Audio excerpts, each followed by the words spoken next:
able to just plop your beers down? And... I'm going to hide them back here. Oh, you are? Okay. Hi, Lee. Hi.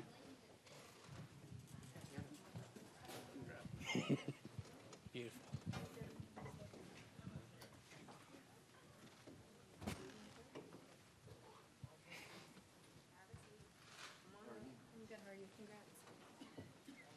I got a lot of texts.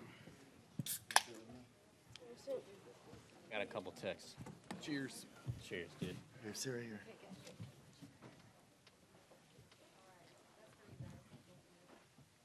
Can't believe you told me I was going to win tonight. I knew it.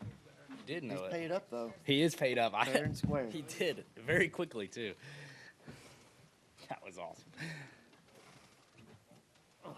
Good evening. Good morning, everyone. We're going to continue our availabilities this Good evening. morning. We are currently joined by Harrison Burton, driver of the number 21 Ford for the Wood Brothers, crew chief Jeremy Bullins, and members of the Wood Brothers leadership, Len Wood, Eddie Wood, and Jon Wood. Congratulations, everyone. Harrison, we'll start with you. First win, 100th win for the organization. How are you feeling right now? Yeah, I've struggled in all the interviews I've done. Sorry we're so late. I've done like a million interviews. I've struggled to put it into words. For me, just the circumstances, obviously, the way the last 3 years have gone has not been the way I wanted to represent myself, the way I wanted to represent this team.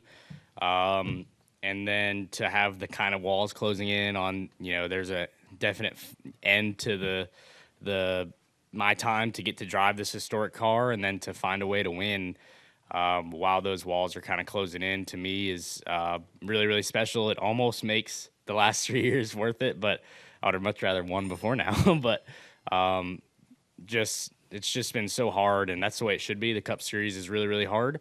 But to get the Wood Brothers 100th win, to get my very first Cup win, it's really, really hard to put in words. I cried my whole cool-down lap. I've never cried after a race win ever in my life. Never even thought about crying after a race win, but this one just means a lot.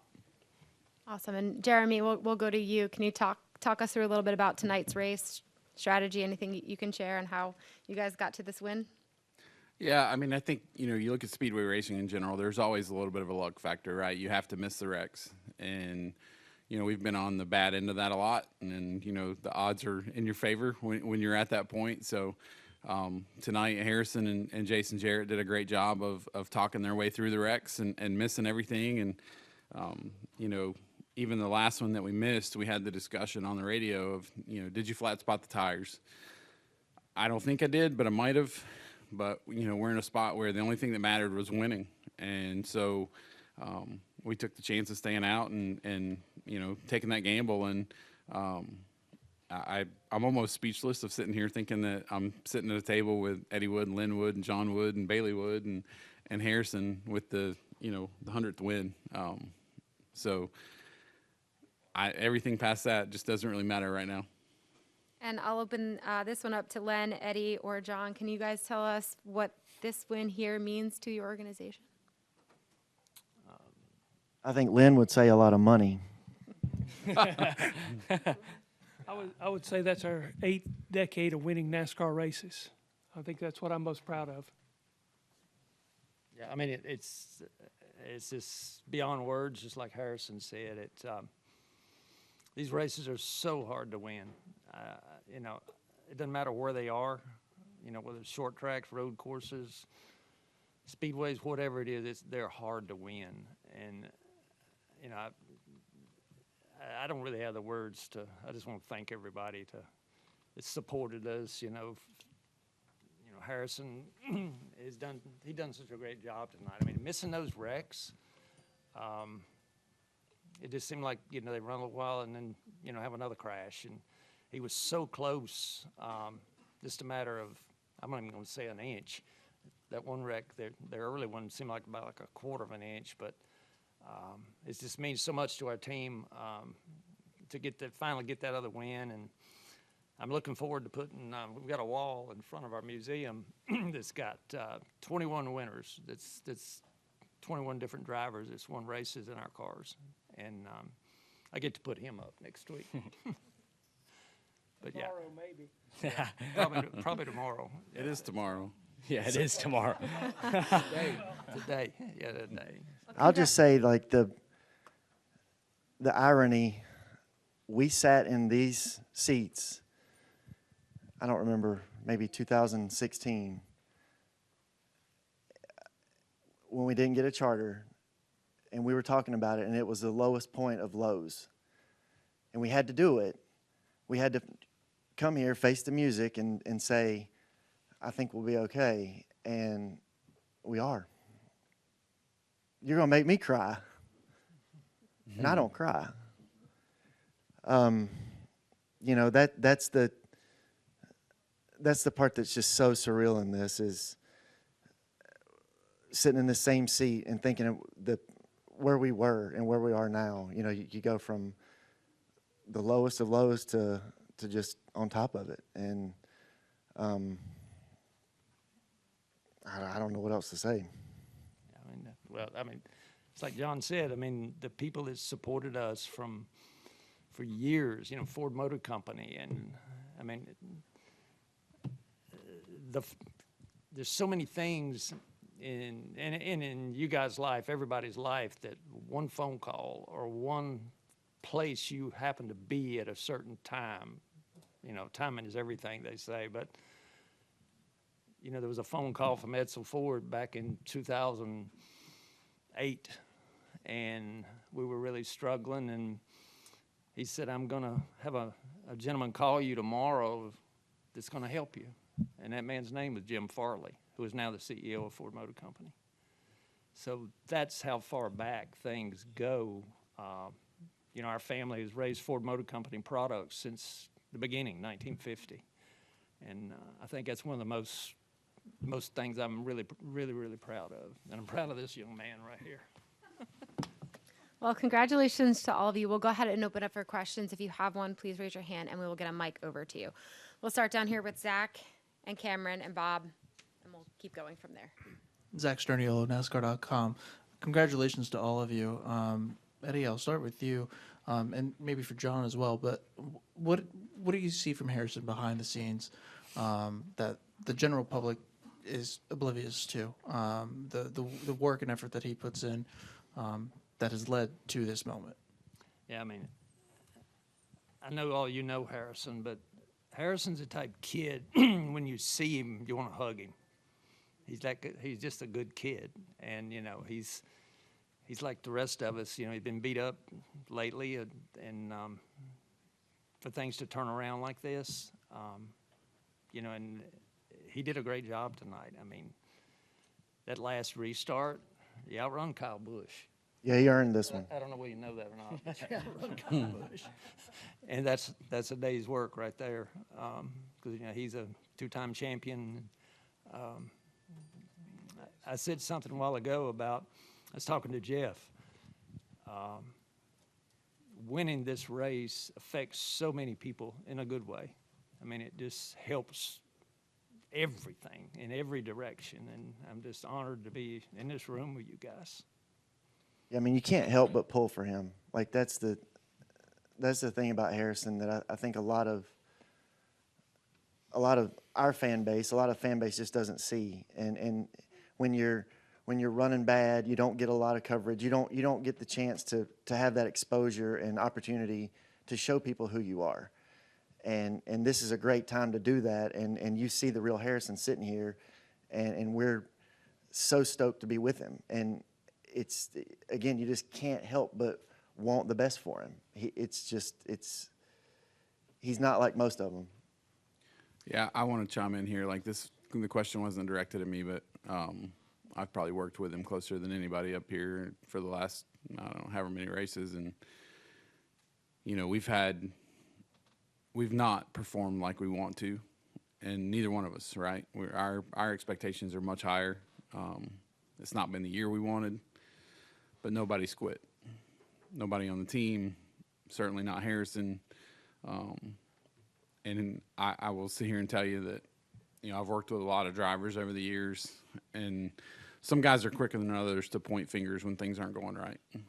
And not once has he questioned anything or questioned us or what we were doing. We all just kind of kept pulling the rope the right direction, and good things happened.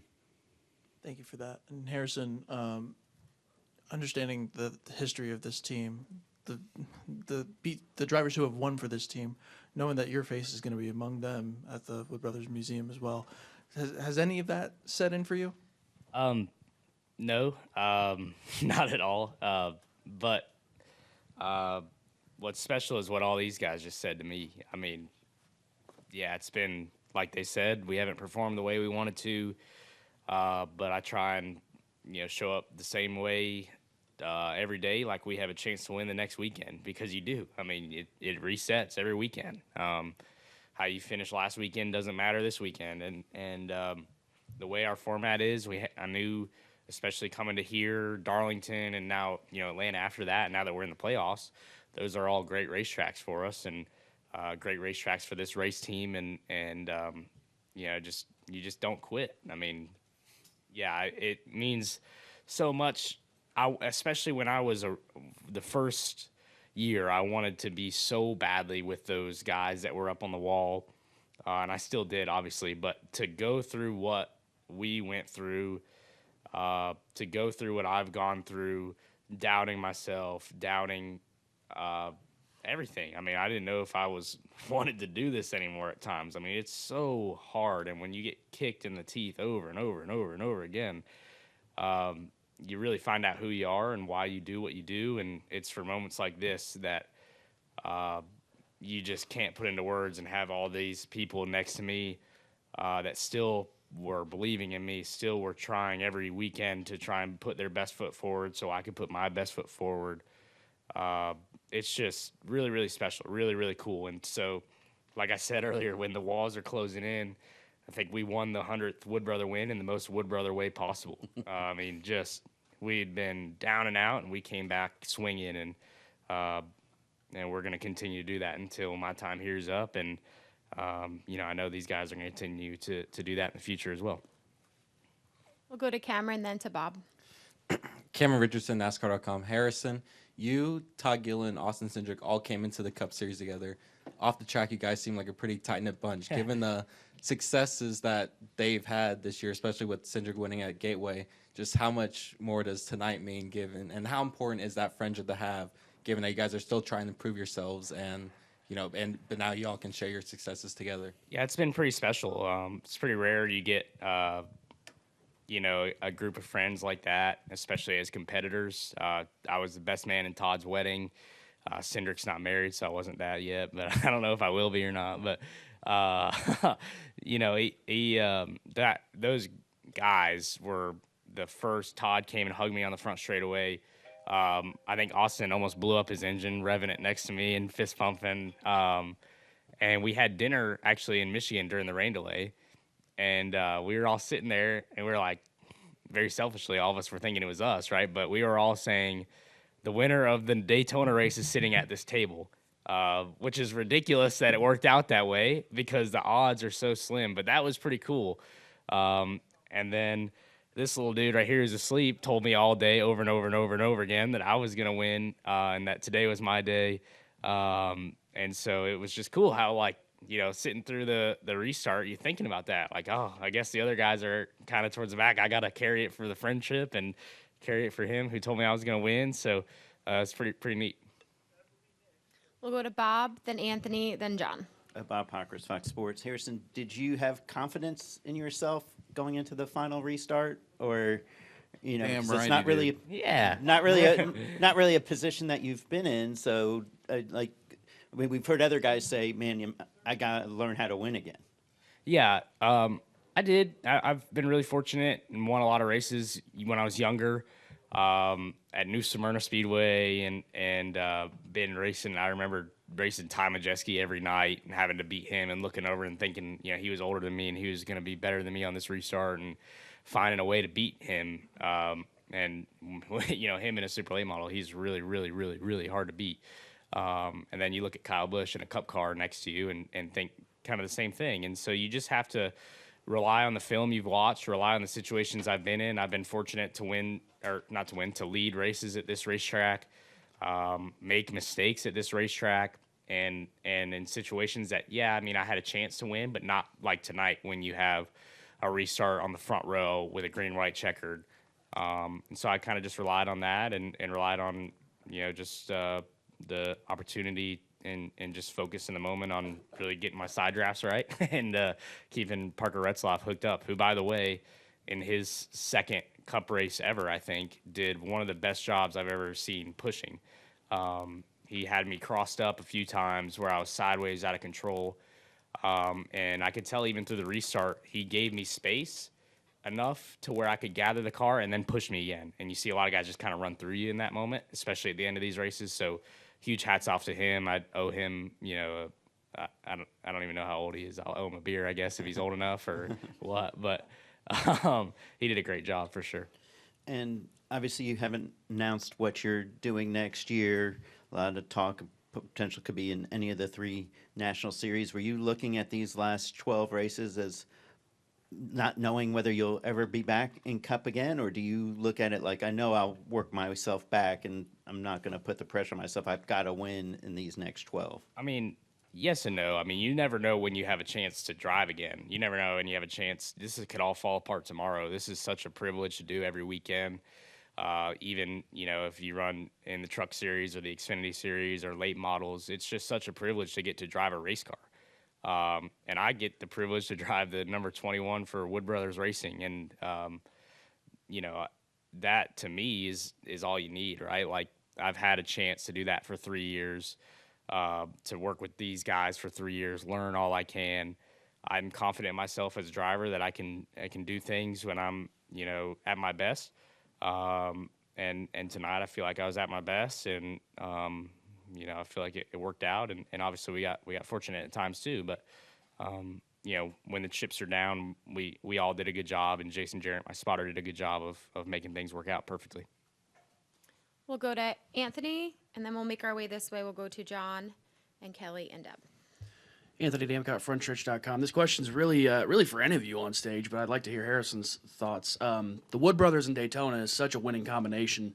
I believe this is the 15th time that the Wood Brothers have gone to victory lane here at Daytona. That's pretty good. So, pretty good. Combine that with the 100th victory. How special is it to get it done here at a track where you guys have had a lot of success before? You guys or me first? I'll go. I mean, I wasn't here for any of those, but but what I do know is, like, Trevor Bain winning the Daytona 500, or Pearson, all these guys throughout the years. You see all these great finishes, and the 21's always involved, and to have my name above the door of the 21 crossing the line at Daytona, I mean, that's pretty awesome, right? I mean, that's just stuff as when you're racing quarter midgets and late models growing up, that's what you dream of, is a situation like this. And so it's just really cool. I don't know. I mean, just to be involved with this group and get to have spent the last 3 years with this group has been special, and now to win for them is even cooler. All right, we will go to John. I did that good. You guys did good. John Newby, driver. So, Harrison, you kind of already addressed this answering Cameron's question, but when you see people like Logano, Blaney, all these, strings of drivers coming to victory lane congratulate you, even though they're upset they didn't win. Yeah. I mean, how much more special is it knowing that these competitors, your peers, guys you look up to, they want to make their way and, be part of that celebration? It's cool. I spent a lot of time with those guys, especially, Joey, Ryan, Austin, as our kind of alliance members, and I've asked them a ton of questions and bothered them at times, and just try to learn as much as I can from them, and try and do right by them as well, try and help them throughout the race, and hopefully it will be reciprocated at the end, and today it was, and then for Bubba Wallace to come up too, who I think that really hurt him in the point situation, for him to come up and say congratulations meant a lot to me. I know that takes a lot when you're a competitor, and he's been working really hard to try and get in the playoffs. It's just how the sport is. It's so cutthroat, and for those guys that you race week in and week out, to say congratulations is really cool, and it means a lot. We'll go to Kelly, then to Deb, then to Claire and Chris, and then Dustin. Kelly Crandall, Racer.com. John, you and I had a conversation for the podcast a couple weeks ago, and you said that since you've been in this new role, something you've found is how much you enjoy or how much it's meant to wear Wood Brothers racing gear. How much will you be wearing now, and how much more does it mean having this under your belt? Get a collar. It's got to step it up. Yeah. T-shirt. See, they stay on my ass about that. Yeah, I like the T-shirt. Like it's a different time now, Yeah, you know. I like it. It is.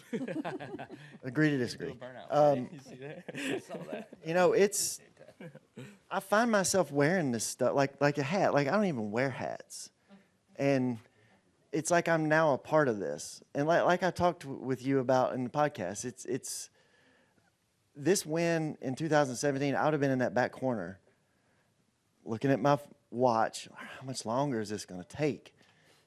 I didn't feel a part of it, but now it's like it's just different, and I think it took that promotion for me to feel that way. I haven't really done anything.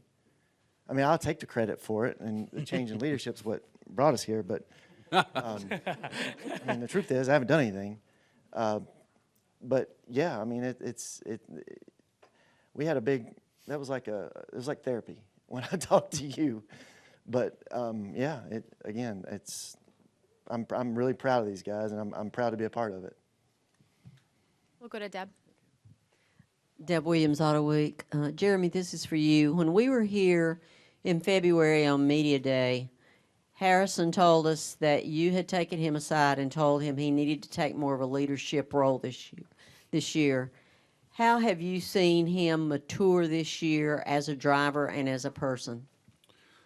You know, I just, you know, it's like I told him, like, if you want to take the next step as a driver, that's a big part of it, right, is being the leader of the team. Like, we can prepare the cars and we can prepare him all week long, but when the race starts, it's really up to him to get the job done. And I think today is kind of like the, you know, you look at the situation he's put in. Eddie alluded to it earlier, of having to race Kyle Busch at the end for the win. And I think there's a little bit of irony in the fact that, you know, 99, you know, Blaney had to race Kyle for the win. There's some irony there.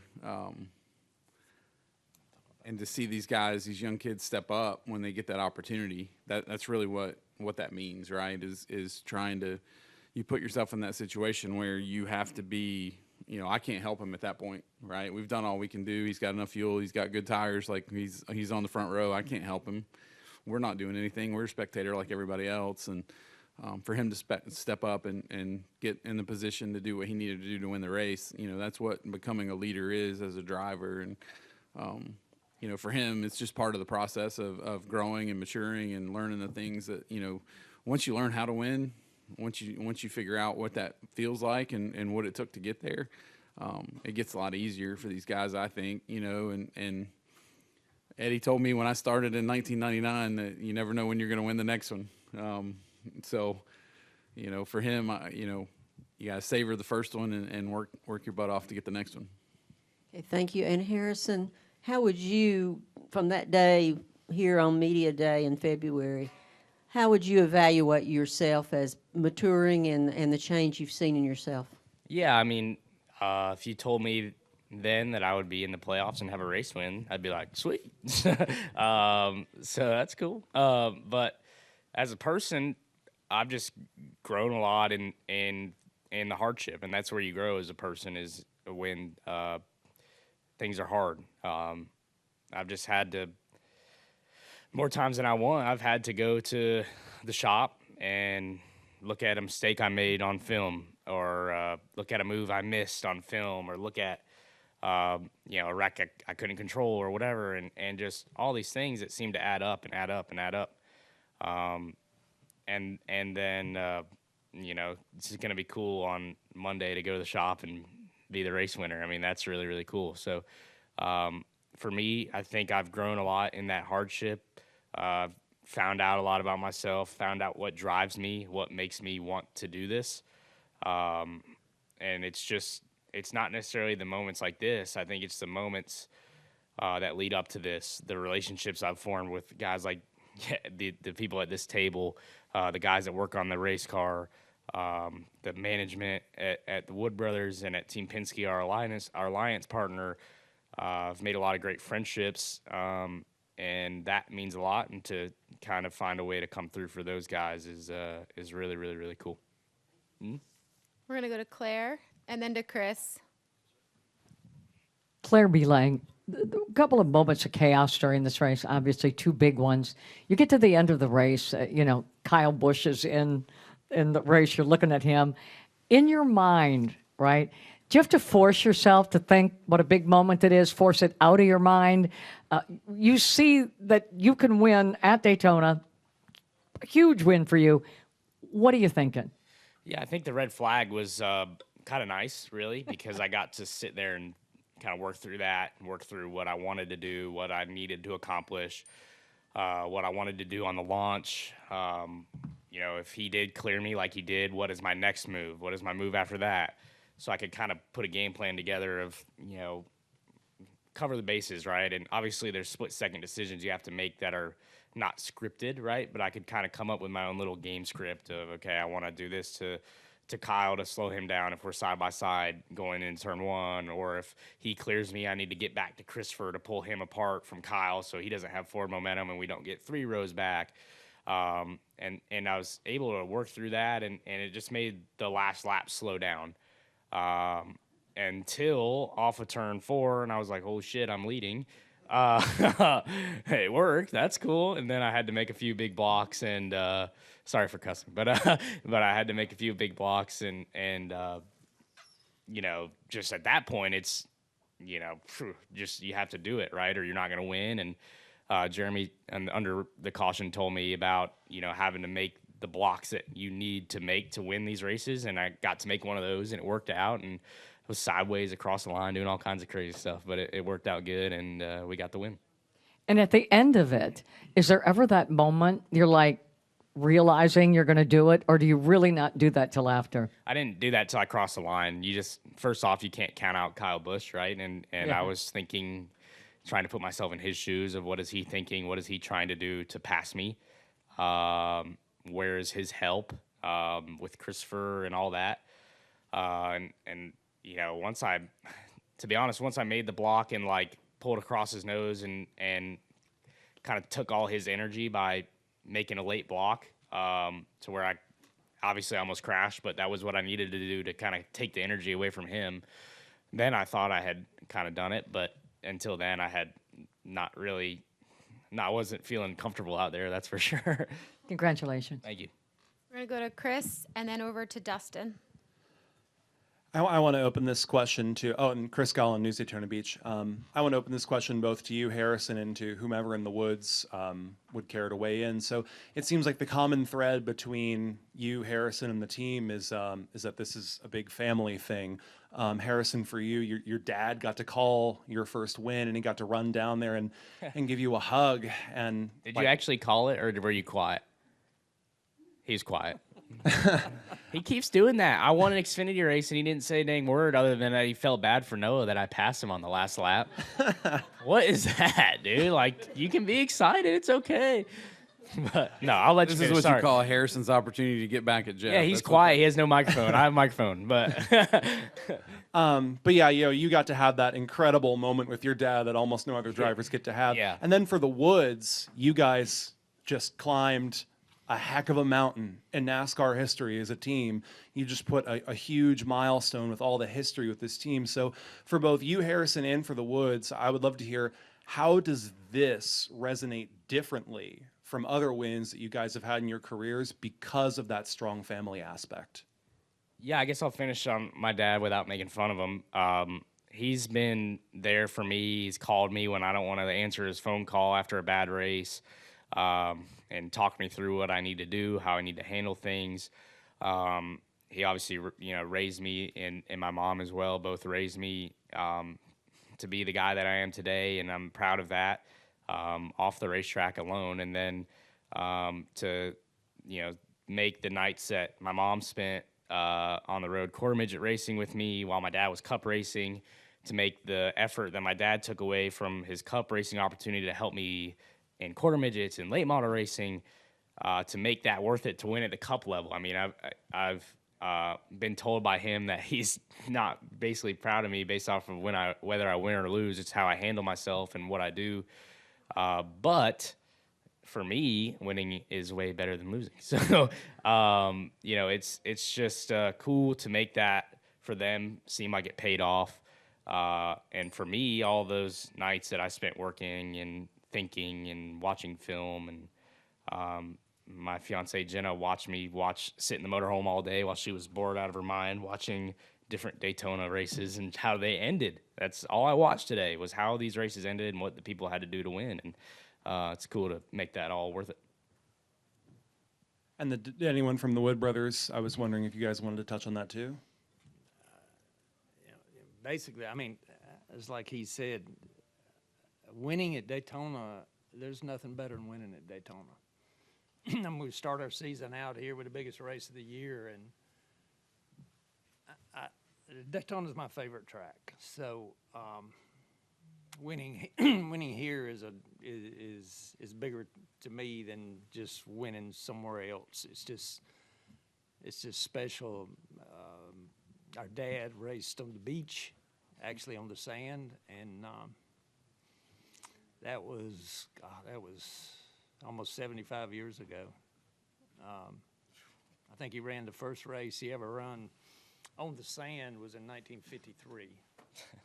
So that's a long awesome. time ago. But I mean, like I said, winning Daytona is just really special for our family. All right, we'll go ahead and go over to Dustin. Dustin Long, NBC Sports, for Harrison, and I guess also for any of the Woods, or even Jeremy.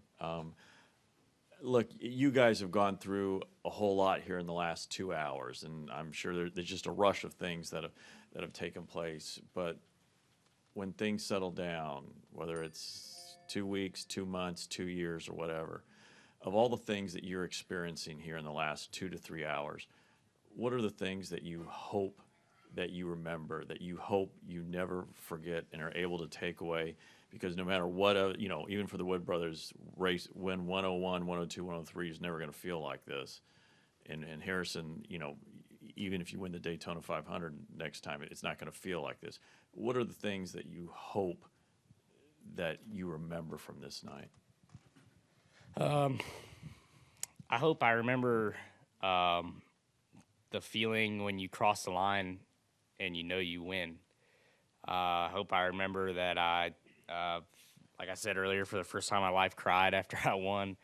Hope I remember not doing a burnout, because Eddie last year told me if I win, do a burnout. That's not cool. So that was cool. My dad never did burnouts, so I kind of got to do the full picture there of the Alan Kwiecki kind of Polish victory lap there across the whole front stretch, and just waving at what seemed like a million fans out there was really cool. And then to me, what hit the most, when it hit home the most, was when I got out of the car, I turn around, and there's like everybody that's laid a finger on this race car, laid a finger on the media side of things, laid a finger on the management side of things, laid a finger on me and my life as far as raising me. And then my fiance, who's been at my side through all this stuff, I turn around, they're all right there. I mean, that's pretty cool. So watching them all run out and celebrate with me was awesome. Kim was excited.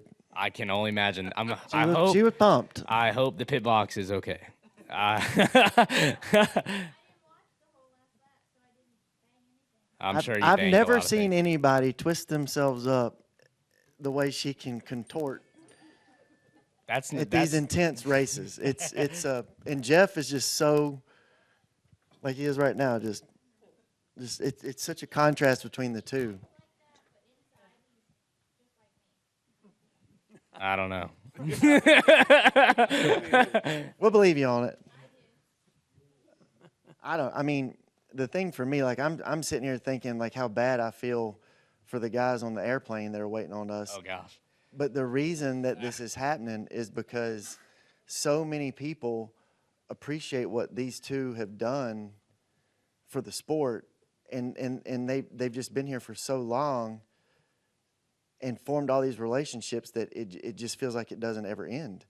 and that's just a testament to what they mean to so many people that are in this garage and fans alike. And it's really neat to just stand back and watch and see it and see the caliber of people that go out of their way to say congratulations. You saw Lynn get up a second ago.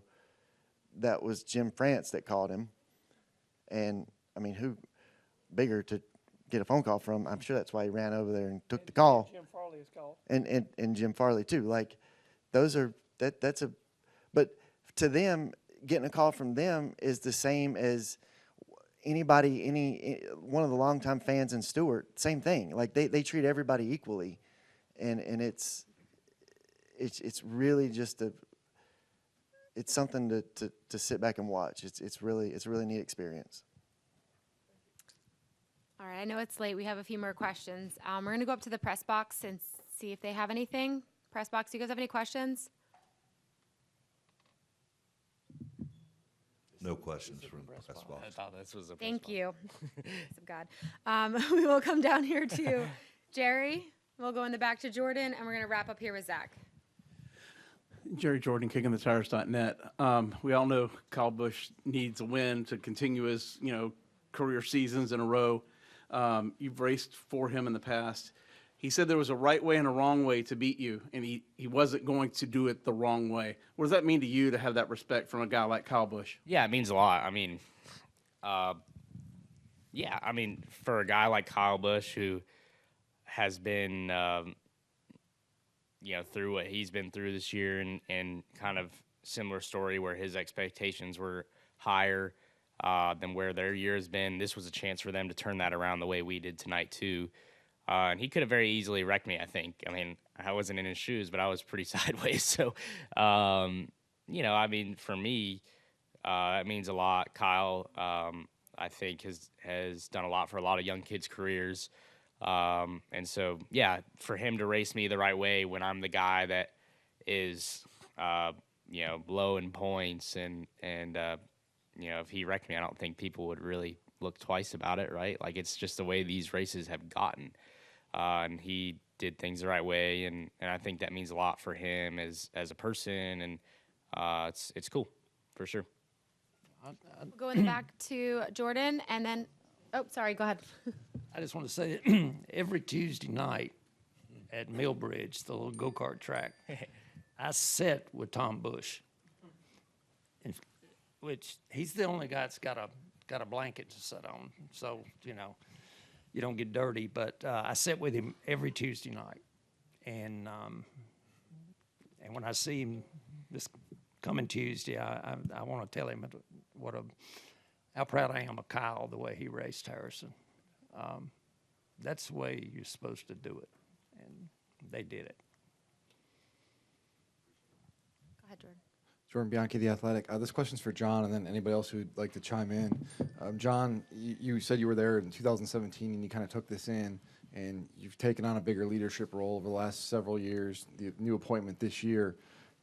Did doubt ever creep in at any point of saying, hey, are we going to get to that number, 100? Is that really going to happen? I don't know that it's doubt. It's something that or at least I'd never thought about. Like, it just never crossed my mind. Like, the day you die or the day you get married, or I don't know. Like, it never crossed my mind. People would ask about it. They would say, like, do you have a logo for your 100th win? And it's like, why would I do that? Like, it's just not something that you think about. And it's not I'm not directing that at Harrison. It's just not something that you forecast. It's not something that you expect to experience. And then it happens, and it's like, I probably should have prepared for this a little bit better, because we didn't. I don't have a better answer other than, like, it's just something I never really thought about. Come down here to Zach. Harrison, I spoke with Jenna in Victory Lane there, and just to see her emotion, kind of just trying to soak in everything that's happening. She called the front stretch celebration just such a surreal moment. For you to be able to have that moment with her in the grass and lift her up, you could tell how special that was. What's going through your mind in that moment, and what has she meant to you through this whole journey as well? That's a hard question to answer.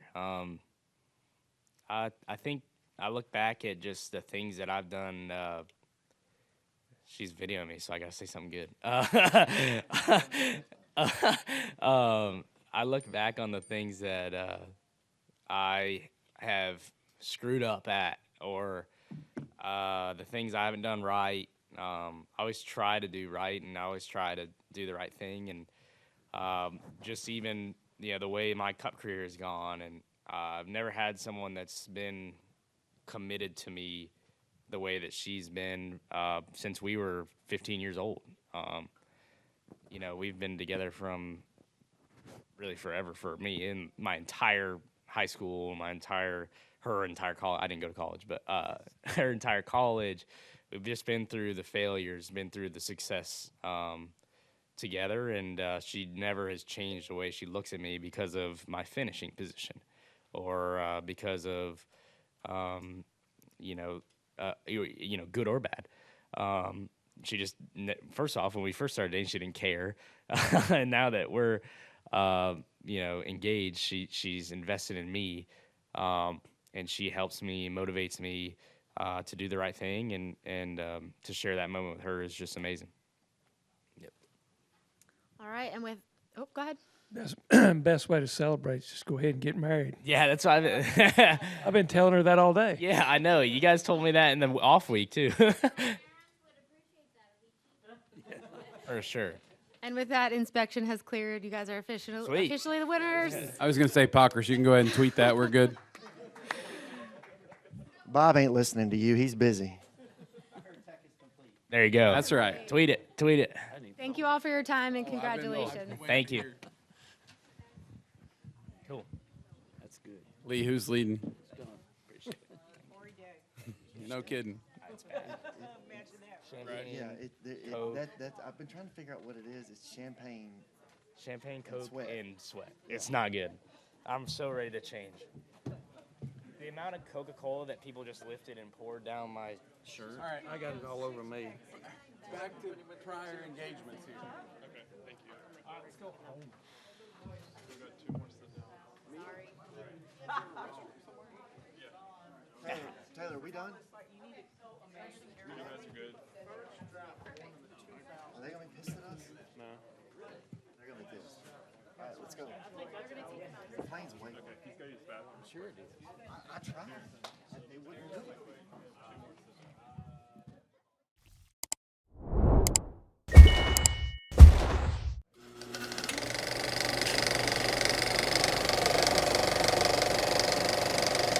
All right, there's the checkered flag. Great job, driver.